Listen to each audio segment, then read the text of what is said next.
Middle east में जारी जंग के बीच डोनाल्ड ट्रंप ने एक बड़ा बयान देकर पूरी दुनिया का ध्यान अपनी ओर खींच लिया है। ट्रंप ने संकेत दिया है कि अमेरिका बहुत जल्द ईरान से अपनी सैन्य मौजूदगी खत्म कर सकता है।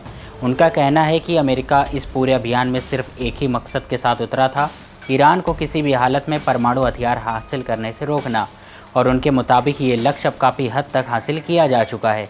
ट्रंप ने साफ कहा है कि हम ईरान में अपने मिशन को अंतिम रूप दे रहे हैं और अगले 2 से 3 हफ्तों के भीतर अमेरिका वहां से बाहर निकल सकता है।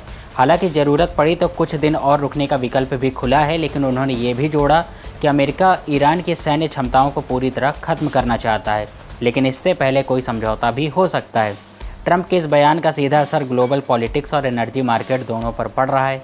उन्होंने ये भी कहा कि अमेरिका और ईरान के बीच बातचीत की संभावना अभी भी बनी हुई है, लेकिन अगर ईरान बातचीत की मेज़ पर आता भी है तो इससे कोई ज़्यादा फर्क नहीं पड़ेगा, क्योंकि अमेरिका अपने लक्ष्य को लगभग हासिल कर चुका है।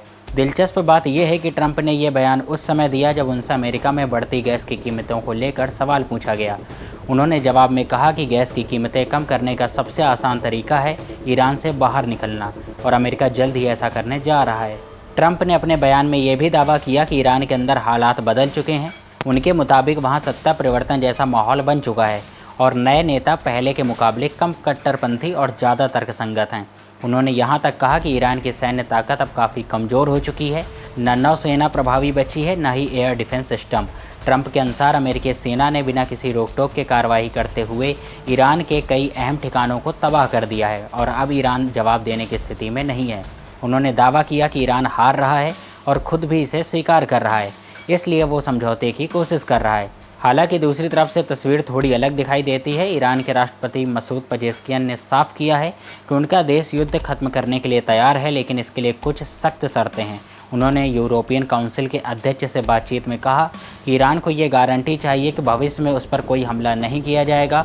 उनका कहना है कि ईरान ने कभी युद्ध की शुरुआत नहीं की और अब भी समाधान बातचीत से ही संभव है, लेकिन इसके लिए पहले आक्रामक हमलों को रोकना जरूरी है। इस पूरे घटनाक्रम के बीच एक और बड़ा तनाव सामने आया जब ईरान की सैन्य इकाई इस्लामिक रिवॉल्यूशनरी गार्ड कॉर्प्स यानी IRGC ने मिडिल ईस्ट में काम कर रही कई बड़ी अमेरिकी कंपनियों को सीधा चेतावनी दे दी। इन कंपनियों में Microsoft, Apple, Google, Meta, Tesla और एनवीडिया जैसी दिग्गज कंपनियां शामिल हैं। IRGC का आरोप है कि ये कंपनियां अमेरिका और इजराइल की सैन्य कार्रवाई में अप्रत्यक्ष रूप से मदद कर रही हैं, खासकर डेटा और ट्रैकिंग के सपोर्ट के जरिए। उन्होंने इन कंपनियों के कर्मचारियों को चेतावनी दी कि वे तुरंत अपने दफ्तर खाली कर दें, वरना उन्हें निशाना बनाया जा सकता है। साथ ही आसपास के रहने वाले लोगों को भी सुरक्षित दूरी बनाए रखने की सलाह दी गई। इस पूरे घटनाक्रम से साफ है कि एक तरफ जहां अमेरिका युद्ध से बाहर निकलने की बात कर रहा है, वहीं दूसरी तरफ ज़मीन पर तनाव अभी भी कम नहीं हुआ है। बातचीत और टकराव दोनों एक साथ चल रहे हैं, जिससे स्थिति और ज़्यादा अनिश्चित हो गई है। अगर आने वाले दिनों में कोई ठोस समझौता होता है तो ये जंग थम सकती है, लेकिन अगर बातचीत विफल होती है तो ये संघर्ष और भी बड़े स्तर पर फैल सकता है।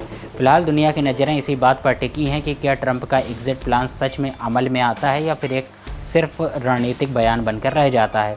इस खबर के साथ मैं धीरेन्द्र सिंह और आप देख रहे हैं न्यूज़ टाइम नेशन। अगर ये वीडियो आप यूट्यूब पर देख रहे हैं तो चैनल को सब्सक्राइब कीजिएगा, और अगर ये वीडियो आप इंस्टाग्राम या फेसबुक पर देख रहे हैं तो हमारे पेजेस को फॉलो ज़रूर कीजिएगा।